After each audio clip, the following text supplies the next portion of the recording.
DKT UPSC CSC। अगर आप केवल सिविल सर्विस परीक्षा के प्रीलिम्स, मेंस और इंटरव्यू के वीडियो देखना चाहते हैं तो सब्सक्राइब करें DKT UPSC CSC चैनल। यहाँ आपको टॉपर्स के वीडियो रैंक के हिसाब से अरेंज मिलेंगे। चैनल के लिंक के लिए डिस्क्रिप्शन बॉक्स में जाएं। Hello everyone, my name is Apurv Dikshit. I have secured rank 11 in Indian Forest Service Examination 2021 और इस वीडियो में मैं आपसे स्ट्रैटेजीज़ और प्रिपरेशन की बजाय मैं आपसे मेंटल एस्पेक्ट जो यूपीएससी के होते हैं उसके बारे में बात करना चाहूँगा। तो इस वीडियो को मैं कुछ पार्ट्स में बांट रहा हूँ। सबसे पहले उसमें मैं अपनी जर्नी डिस्कस करूँगा। उसके बाद मैं 3 एस्पेक्ट्स जो होते हैं जो मुझे लगता है कि इस प्रिपरेशन में जो चाहिए होते हैं, स्पेशली अगर आपकी प्रिपरेशन थोड़ी लंबी खिंच जाती है और अगर आपको लंबा सस्टेन करना है तो किन किन चीज़ों का ध्यान रखिए, मैं उन 3 एस्पेक्ट्स को फिर अलग अलग डिस्कस करूँगा। तो सबसे पहले अगर मैं अपनी जर्नी की बात करूँ तो मुझे ये पोजीशन आज रैंक 11 है 6 साल के एफर्ट के बाद। तो मैं 2016 में ग्रेजुएट हुआ था IIT ISM धनबाद से और मैं उस वक्त मेरा कॉलेज से प्लेसमेंट हुआ था, बट मैं उस प्लेसमेंट में जब कंपनी ने मुझे बुलाया था तब मैं गया नहीं था।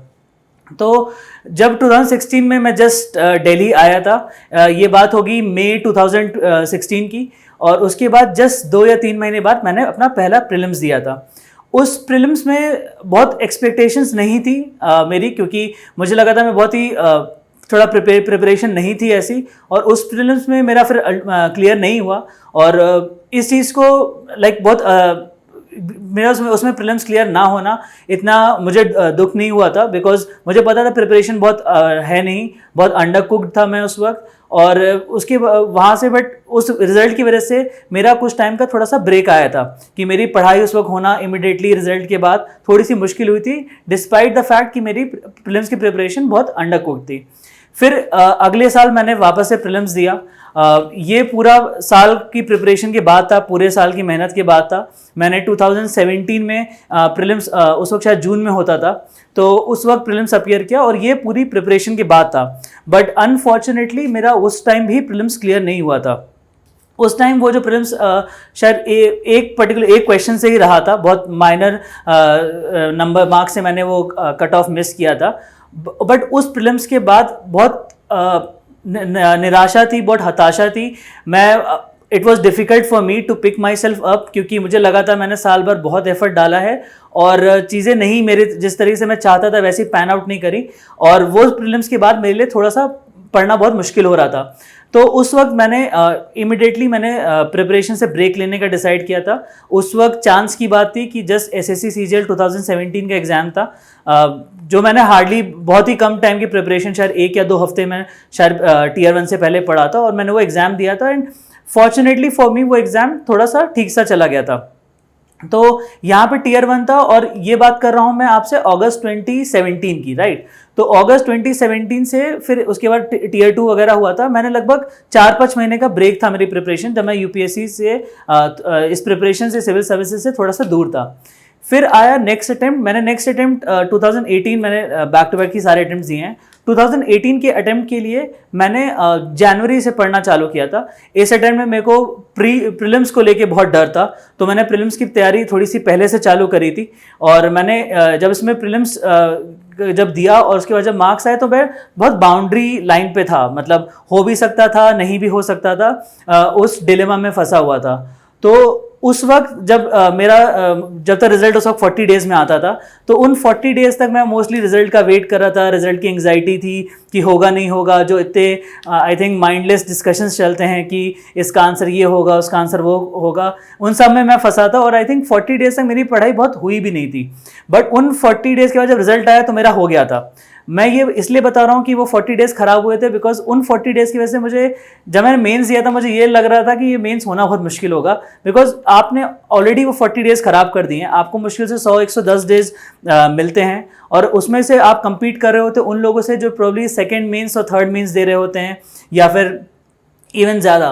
तो अगर आपने वो जो रिजल्ट वाला टाइम वेस्ट किया होता है तो बहुत मुश्किल हो जाता है। ये लेसन लेके मैं नेक्स्ट टाइम जब प्री अपीयर किया था 2019 में, मुझे ये बहुत इस चीज़ पे मेरा बहुत एम्फेसिस था कि मैं प्रीलिम्स को सिर्फ क्लियर ना करूं, मैं अच्छे से क्लियर करूं, बिकॉज ये मेरी मेंस में बहुत हेल्प करेगा। बिकॉज प्री अगर आपका अच्छे से क्लियर हो रहा होता है तो आप प्री के जस्ट 1 या 2 दिन में या 2-3 दिन का ब्रेक लिया, आप तुरंत पढ़ने बैठ जाते हो, जो आपकी मेंस की प्रिपरेशन को नेक्स्ट इम्प्रूव कर देता है।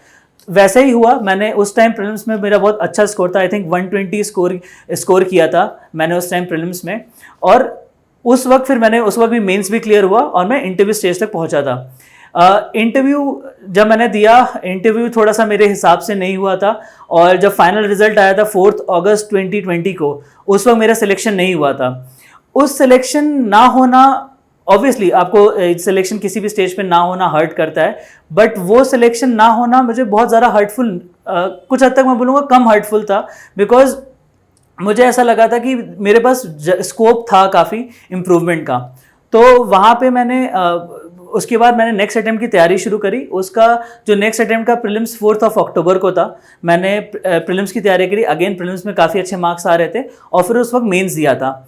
वो जो पूरा मेंस था, वो प्रिपरेशन मेरी बहुत अच्छी प्रिपरेशन थी। मेरे साथ मेरा रूममेट, मेरा जूनियर था सृजन वर्मा, जिसकी लास्ट ईयर रैंक 39 भी आई थी। हम लोग साथ में प्रिपेयर कर रहे थे, और उस वक्त उस प्रिपरेशन में मुझे लगा था कि मेरी प्रिपरेशन में बहुत अच्छे लेवल पे ले जा चुका हूँ। बट अल्टीमेटली मुझे लगता है शायद एग्ज़ाम प्रेशर में, और शायद कुछ हद तक थोड़ा सा मेरा टेम्परामेंट अच्छा नहीं था, और मेरे शायद मेंस की परफॉर्मेंस में थोड़ा सा देखने को मिला कि मैं मेंस में उतना अच्छा परफॉर्म नहीं कर पाया था, और उस टाइम मेरा मेंस में नहीं हुआ था। Now after 5 year, now this is I am talking about 2021, 5 साल देख लिए थे मैंने। मैं हर स्टेज पे फेल हो चुका था, प्री में भी हो चुका था, मेंस में भी हो चुका था, इंटरव्यू में भी हो चुका था, और अब वापस से मेंस में फेल हुआ था। आई थिंक सबसे डिफिकल्ट जो सेटबैक था वो यही वाला मेंस था, बिकॉज मैं इससे पहले हर बार एक स्टेज इंप्रूव करता जा रहा था, और यहाँ पे मैं मेंस में होना बहुत ज़्यादा एक्सपेक्ट कर रहा था। लाइक जब मैं मेंस दे के आया था, मुझे ऐसा लगा था कि मैं काफ़ी अच्छा करके आया हूँ, बट मेरे मार्क्स उस हिसाब से नहीं थे, और वो सेटबैक बहुत ज़्यादा ख़राब थी मेरे लिए। शुरुआत के शायद 2-3 दिन तो मैं सिर्फ से रोता ही रहा हूँ, मुझे लगता नहीं कुछ और। रात में नींद नहीं आई, आप रो रहे हो, कुछ नहीं कर रहे हो, फिर आपको समझ में नहीं आ रहा आगे क्या करोगे। उसके बाद मैंने अगला प्रीलिम्स के लिए फिर था कि उसके बाद मैंने क्या किया था कि मैं चाहता था कि मैं मेंस वापस से तब लिखूं जब मेरे पास हाथ में कुछ हो, जब मेरे पास कुछ ऐसी जॉब हो, ताकि मुझे ये डर ना हो कि अगर ये मेंस में मैंने नहीं किया तो क्या होगा। फिर मैंने उस साल सिर्फ इंडियन फॉरेस्ट सर्विस का एग्ज़ाम का फॉर्म भरा था। मैंने सिविल सर्विसेज के फॉर्म में टिक नहीं मारा था, और उसमें फॉरेस्ट के एग्ज़ाम देने का बहुत बड़ा रीज़न था कि मेरा प्रीलिम्स में स्कोर कंसिस्टेंटली काफ़ी अच्छा था, और मुझे लगा था कि अगर मैं इसका प्रीलिम्स क्लियर कर सकता हूँ तो उसके मेंस क्लियर करने की प्रोबेबिलिटी थोड़ी सी बढ़ जाती है, बिकॉज थोड़ा सा ऑब्जेक्टिव नेचर का एग्जाम हो जाता है। जो पेपर में जो थोड़ी ऑब्जेक्टिविटी होती है, मतलब अगर किसी चीज़ का जो आंसर होता है वो बहुत वेरी नहीं करता है स्टूडेंट टू स्टूडेंट। फिर मैंने उसके बाद मेंस लिखा, और बहुत अच्छा मेंस हुआ था वो मेरा। और फाइनली उसके बाद मेरी अभी इस वाले जो अभी रिजल्ट आया था रिसेंट, उसमें मेरी 11th रैंक हुई। तो मेरा मोस्टली इस जर्नी में टोटल 5 साल के फेलियर्स रहे हैं इससे पहले, 2 बार प्रीलिम्स में, 2 बार मेंस में, और 1 बार इंटरव्यू में। और ये जो पूरी जर्नी थी, ये 6 साल की स्ट्रेच हो गई थी इसकी वजह से, जो कि बहुत बड़ा पीरियड होता है। उस बड़े पीरियड में सस्टेन करने के लिए बहुत मेंटली आपको बहुत स्ट्रांग होना पड़ता है। मेंटली बहुत सारे चैलेंजेस आते हैं, और मैं उन्हीं चैलेंजेस को, और क्योंकि मैंने इतने टाइम से देखा है, मैं दिल्ली में रहा हूँ, मैंने बहुत सारे स्टूडेंट्स को प्रिपेयर करते हुए देखा है, मैं इस वीडियो में उन्हीं चैलेंजेस के बारे में बात करना चाहता हूँ। मैं मेनली 3 एस्पेक्ट्स में बात करना चाहता हूँ। सबसे पहला डिसिप्लिन वाले एस्पेक्ट में, कि डिसिप्लिन क्यों नहीं आता है और कैसे लाया जा सकता है। दूसरा कॉन्फिडेंस वाले में, बहुत सारे फेलियर्स आपके प्रीलिम्स में, मेंस में, इंटरव्यू में आपको बहुत ज़्यादा अंडर कॉन्फिडेंट कर देते हैं, उससे कैसे डील किया जाए। बिकॉज मेरी प्रिपरेशन में आई थिंक एक पार्ट अच्छा था कि I think at no point I lost my confidence, तो वो इस पार्ट को। और थर्डली, और जो शायद सबसे इंपॉर्टेंट पार्ट है इस वीडियो का मेरे हिसाब से, वो जो मेंटल हेल्थ का एस्पेक्ट होता है, कि मेंटल हेल्थ को ढंग से ध्यान रखना कितना ज़रूरी है इस एग्ज़ाम के लिए, और मैं इस पर डिस्कस करूँगा। तो सबसे पहले इसमें बात करूँगा डिसिप्लिन की। अब होता क्या है कि ये प्रिपरेशन ऐसी नहीं है कि शायद आप बोर्ड का एग्जाम टाइप नहीं है कि आपने 2 महीने पढ़ा हो, तीसरे महीने एग्जाम दे दिया। ये प्रिपरेशन सालों चल जाती है, मतलब एटलीस्ट 1 to 1.5 ईयर का तो एटलीस्ट सस्टेन्ड एफर्ट चाहिए ही चाहिए, एंड समटाइम्स ये स्ट्रेच भी हो जाता है, जैसा कि मेरे केस में हुआ था। तो वो डिसिप्लिन जब नहीं होता है उससे बहुत दिक्कतें होती हैं। ये एग्ज़ाम पूरा कंसिस्टेंसी का पेपर है। अगर आप कंसिस्टेंट नहीं रहते हो तो इस एग्ज़ाम में होने की चांसेस बहुत कम हो जाते हैं। आप भले ही रोज 4 घंटा पढ़ रहे हो, बट अगर आप रोज पढ़ रहे हो उसके रिजल्ट देने के ज़्यादा चांसेस होते हैं एज़ कम्पेयर टू कि आप 2 दिन 12 घंटा पढ़ रहे हो फिर 3 दिन कुछ नहीं पढ़ रहे हो। तो कंसिस्टेंसी, अगर वो डिसिप्लिन नहीं होता, वो कंसिस्टेंसी हिट करती है और वो आपकी प्रिपरेशन और एग्जाम में होने वाले के चांसेस को इफेक्ट करता है। दूसरा फिर क्या होता है कि डिसिप्लिन नहीं होता है, हम लोग शायद हमको लगता है कि हम पढ़ाई कर रहे हैं, बट हम अक्सर पढ़ाई के बगल में फ़ोन रख देते हैं, स्क्रॉल करते रहते हैं, यूट्यूब, फेसबुक, इंस्टाग्राम लगातार हम चला रहे होते हैं। और वो जो लैक ऑफ डिसिप्लिन होता है ये आपको शायद तुरंत आपको पता ना चले कि आपकी प्रिपरेशन को कितना हैम्पर कर रहा है, बट इन लॉन्ग रन में वो बहुत ज़्यादा इम्पीड करता है आपकी प्रिपरेशन को। अब जनरली ऐसा क्यों होता है? अक्सर ये मोस्टली इसलिए होता है कि हमारे पास मोटिवेशन नहीं होती। जैसे अभी हम बात कर रहे हैं, वी आर टॉकिंग इन जुलाई 2022। बहुत सारे लोग होंगे जो इस बार का मेंस नहीं दे रहे हैं और अगले साल की तैयारी कर रहे हैं। इस वक्त मोटिवेशन होना बहुत लाजमी है, क्योंकि जब हमारे पास डेट्स होती हैं तब हमारी पढ़ाई अच्छी होती है, हम उस डेट्स के प्रेशर में पढ़ाई कर रहे होते हैं। कि अगर आपको बोल दिया जाए कि आज से 100 दिन में आपको एग्जाम देना है, यू हैव अ मोटिव और आप पढ़ाई कर ले जाओगे। बट अगर आप बात कर रहे हो कि आज से 1 साल बाद एग्जाम देना है, तो शायद आपको वो सस्टेन करना मुश्किल होता है कि अभी हम क्या करें, कि अभी अगर 4 घंटे पढ़ रहे हैं तो भी कोई दिक्कत नहीं, अभी हम 1 दिन नहीं भी पढ़े तो भी कोई दिक्कत नहीं। बट वो कंसिस्टेंसी और वो डिसिप्लिन होना बहुत ज़रूरी है। अब क्या कर सकते हैं? मुझे लगता है कि एक तो कंसिस्टेंसी के लिए आपको थोड़ा सा डेट्स का प्रेशर होना ज़रूरी है। अब ऑब्वियसली साल भर एग्जाम तो हो नहीं सकता, तो इस ऐसे केस में वो आप डेट्स का प्रेशर अपने आप क्रिएट कर सकते हो। जैसे मुझे लगता है कि टेस्ट सीरीज एक बहुत ही अच्छा मीडियम होता है आपको डिसिप्लिन क्रिएट करने का, कि आप एक टेस्ट सीरीज ज्वाइन कर लो। उस टेस्ट सीरीज में आप डिसाइड कर लो अपने हिसाब से कि आप इस हफ्ते ये टेस्ट दोगे, इस हफ्ते वो टेस्ट दोगे। फिर वो टेस्ट कुछ भी हो जाए, आंधी है, तूफान है, जो हो जाए, वो टेस्ट उस दिन देना है तो देना है, चाहे उसमें बिल्कुल प्रिपेयर ना भी कर पाए हो किसी भी वजह से, बट वो देना है। वो डिसिप्लिन, वो कंसिस्टेंसी होना बहुत ज़रूरी है। तो वो अगर आप टेस्ट सीरीज ज्वाइन कर लेते हो, वो टेस्ट सीरीज का जो प्रेशर होता है ना, वो आपसे ये काम करवाता है। मार्क्स कम आते हैं, कोई बात नहीं, मार्क्स कम आएंगे, अगले में इंप्रूव हो जाएंगे। बट द फैक्ट कि आप उठ के आप वहां जाके अपीयर कर रहे हो ना, यही अपने में आपकी दिखाता है आप कितना डिसिप्लिन्ड हो, and it will go a long way in your preparation, in your success in this examination. Secondly, जो सस्टेनेबिलिटी की बात होती है कि आप इतना लंबा सस्टेन करने के लिए it is just as important कि आप ब्रेक्स लेते रहो। अब मैं ब्रेक लेने का मतलब ये नहीं कह रहा हूँ कि आप पूरा हफ्ते भर गायब हो गए, आप पूरा पार्टी कर रहे हो, ये बिल्कुल भी मतलब नहीं है। बट ब्रेक्स लेने का मतलब ये है कि जैसे साल में होता है कि आप प्री के शायद 2 या 3 महीने पहले से लेके मेंस तक शायद सबसे इंटेंस प्रिपरेशन चाहिए होती है। मेंस के बाद ऑब्वियसली 10-15 दिन का आपका ब्रेक बनता है कि आप मेंस के बाद, अगर आपको लगता है आपको मेंस इंप्रूव करना है, आप उसके बाद मेंस के लिए इंप्रूव करो। बट मेंस के बाद एक ब्रेक होना बहुत थोड़ा सा ज़रूरी हो जाता है और आप साल भर ये चीज़ सस्टेन नहीं कर पाते हो।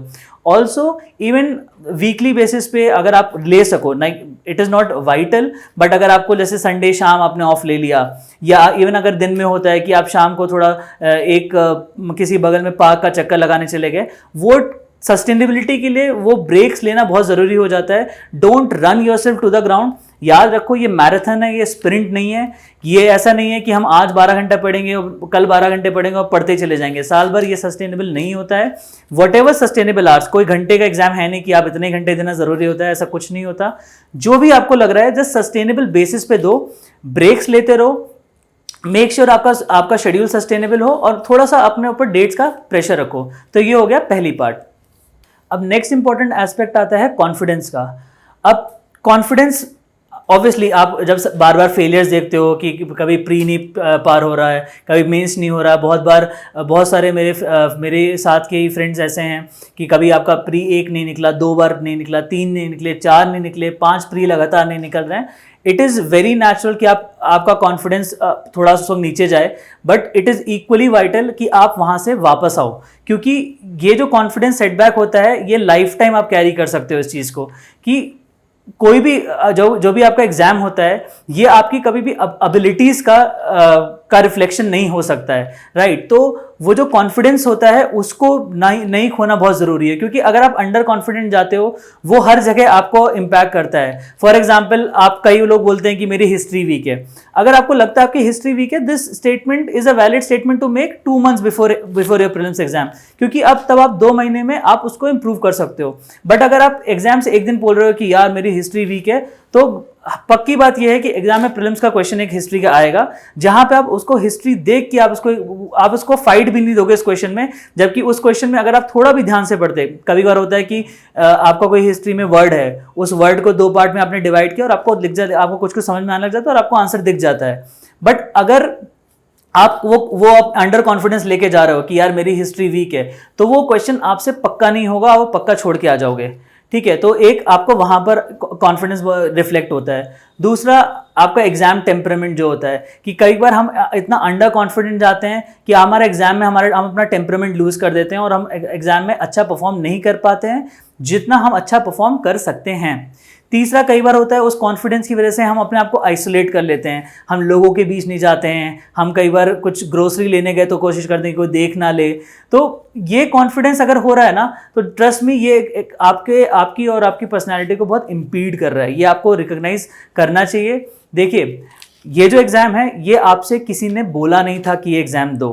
आप इस एग्ज़ाम प्रिपरेशन में आए हो, खुद से आए हो, अपनी मर्जी से आए हो, और अगर किसी के कहने पे कर रहे हो तो अभी छोड़ दो। अगर आप खुद से आए हो इस एग्जाम में प्रिपेयर करने, तो याद करो क्यों आए हो। अगर आपको क्लियर नहीं है तो प्लीज एक पेपर लो और पेपर पे लिखो कि क्यों ये कर रहे हो, और अपने वो पेपर साथ रखो। रिमाइंड योरसेल्फ कि क्यों ये चीज कर रहे हो। वो कॉन्फिडेंस रखना, हैविंग बिलीव कि आप this is the reason why you are doing it और इसलिए ये कर रहे हो, ये बहुत जरूरी हो जाता है, ठीक है। और अगेन, ये किसी ने नहीं बोला आपको ये एग्जाम देने को। आप जिस पॉइंट ऑफ टाइम पे चाहो इस एग्जाम को छोड़ के जा सकते हो, and it is okay to quit this. ये एग्जाम कोई बहादुरी नहीं है कि इस एग्जाम को दिए जा रहे हो। It is totally okay to quit this exam, and this is not a judgement of your capabilities or of your personality. But if you let this exam affect your confidence, this is a kind of judgment on your personality as well. So don't lose that personality. Ensure कि आप कर रहे हो तो खुशी करो। जब आपको लगे छोड़ दो। There are 100 better things to do. मुझे लगता है कि कई बार इन जॉब्स को हमने बहुत ग्लोरीफाई कर रखा है कि IAS बन गए तो ये हो जाएगा, वो हो जाएगा। बट अल्टीमेटली अगर आपकी पर्सनैलिटी इंपीड कर रही हो ना, कोई मायने नहीं रखता है। आप इसके अलावा कहीं भी जाओगे आपको वहां पे भी दिक्कत रहेगी। बट अगर आप इस पूरी प्रिपरेशन से अपनी पर्सनालिटी में इंप्रूवमेंट कर सकते हो ना, इट विल, इररिस्पेक्टिव आप एग्जाम को निकालो ना निकालो, ये आपको लाइफ में बहुत लॉन्ग सर्व करेगा। तो प्लीज ध्यान रखो कि कब क्यों आप कर रहे हो, और ये हमेशा साथ रखो। एंड फिर देख लो कि अगर आपको आगे देना चाहिए कि नहीं देना चाहिए, फिर डिसाइड करो कि क्यों, कब तक ये कर सकते हो। बट इस एग्जाम को अपना कॉन्फिडेंस मत इफेक्ट होने दो। ये एग्जाम बिल्कुल भी आप क्या कर सकते हो ये बिल्कुल भी नहीं बताता है। ये एग्जाम है, कुछ भी हो सकता है यार। इसमें छोटी छोटी चीज़ें गलत जाती हैं, आप लिस्ट से अंदर बाहर हो जाते हो। प्री में 1-2 क्वेश्चन होते हैं, आप लिस्ट प्री नहीं क्लियर हुआ। मेंस में कभी बार होता है कि मेरे साथ हुआ था शायद 2020 वाले मेंस में कि मुझे केस स्टडीज बीच में 1 घंटे मेरे को केस स्टडी समझ में आना बंद हो गई थी। कुछ नहीं समझ में आ रहा था, दिमाग में जा नहीं रहा था। पूरा ईयर खराब हो गया था उस चक्कर में। तो ये छोटी छोटी चीज़ें बहुत बड़ा गैप क्रिएट कर देती हैं। बट हमको ध्यान रखना है कि एटलीस्ट हम अपना कॉन्फिडेंस लूज ना करें इन सब की वजह से। अब जो थर्ड इंपॉर्टेंट एस्पेक्ट है वो है मेंटल हेल्थ का एस्पेक्ट इस एग्ज़ाम में। आई वॉज वेरी फॉर्चुनेट कि मेरे साथ ऐसा मेंटली मुझे बहुत इश्यूज़ नहीं हुए थे, because I think I had a very good support system. But I have seen so many people जो इस एग्ज़ाम की वजह से इतने मेंटल ट्रॉमा में होते हैं, एक पूरी मेंटल मेस होती है उनके हेड में, and they don't even realise this.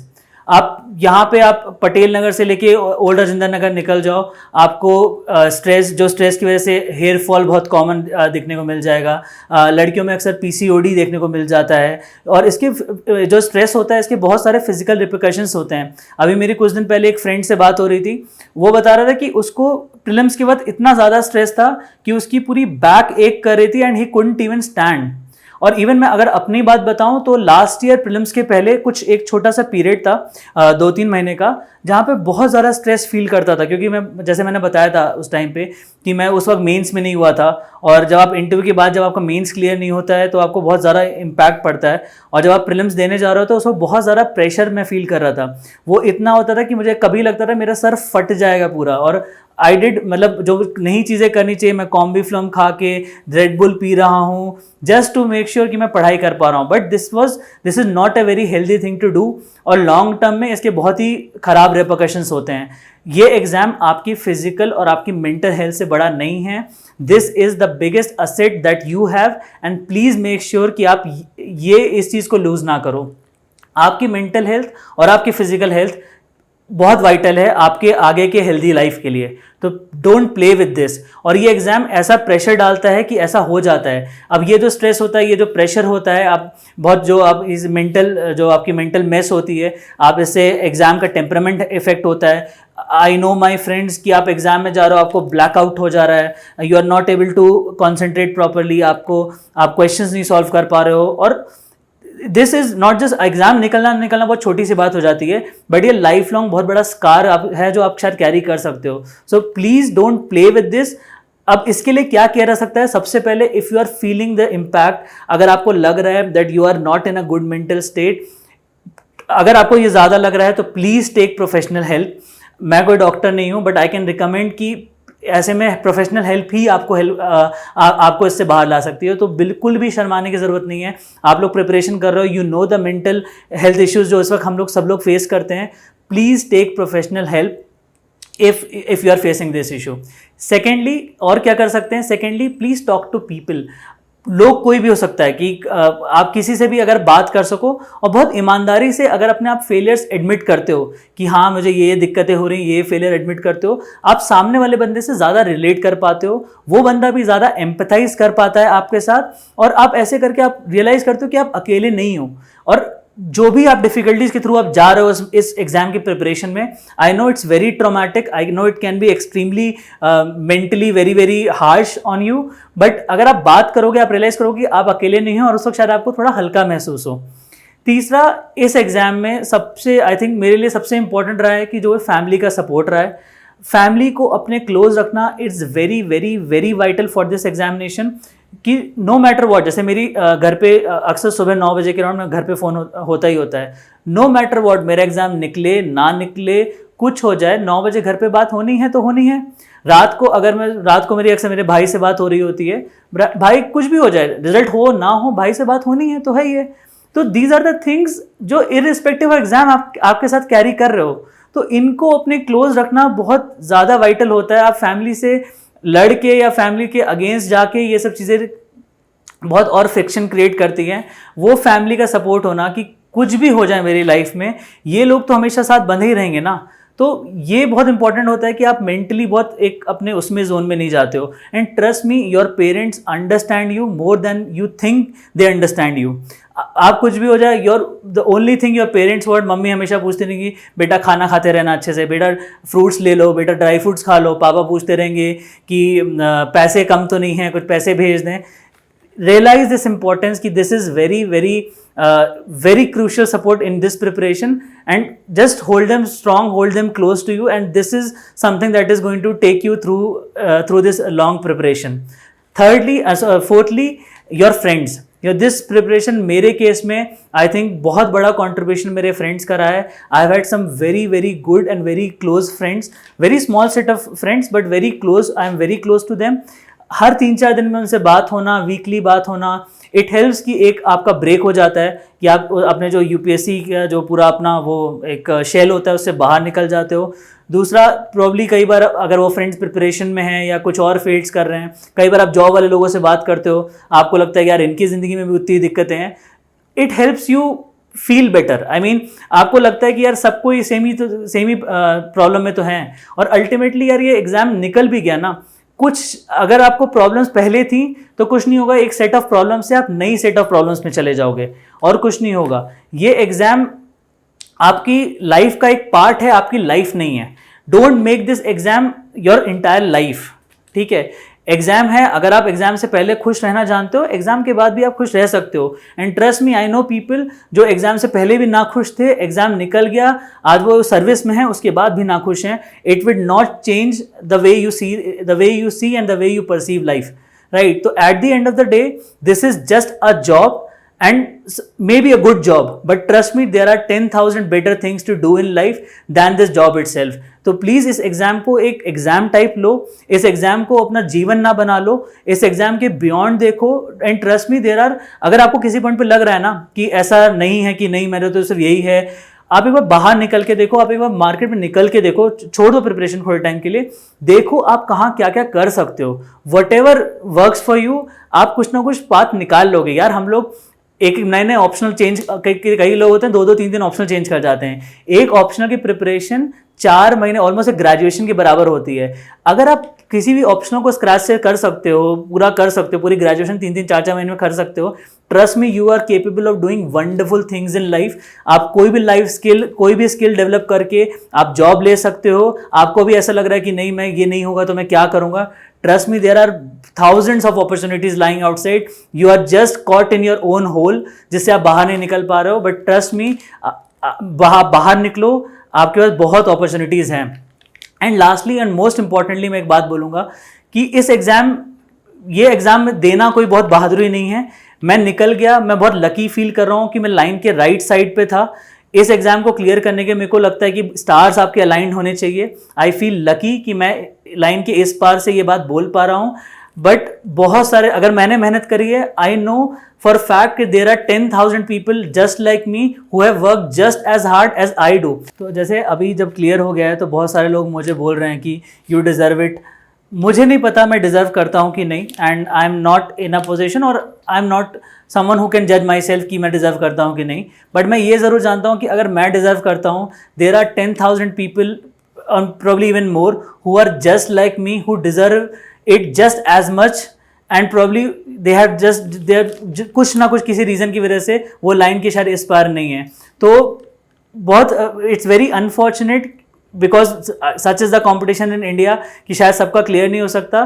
But trust me, जिनका भी बहुत माइनर मिस कर रहे हो, चाहे आप माइनरली प्रीलिम्स मिस कर रहे हो 1-2 क्वेश्चन से, चाहे आप मेंस थोड़े टाइम मार्क्स से मिस कर रहे हो, या बहुत सारे लोग बहुत अनफॉर्चुनेटली इंटरव्यू प्रॉब्ली कुछ मार्क्स से, इंटरव्यू मतलब फाइनल लिस्ट में कुछ मार्क्स से मिस करते हैं। Trust me, you are just as capable.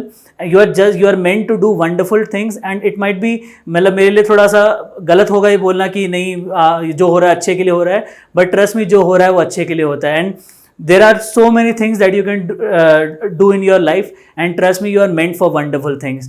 So this is all from my side. Mentally अपने आप को इस पूरी प्रिपरेशन में बहुत strong रखना। जब तक हो रही हो, खुशी खुशी हो, तब तक देना। जिस दिन ना हो, छोड़ देना। बहुत सारी चीज़ें बहुत अच्छी कर सकते हो।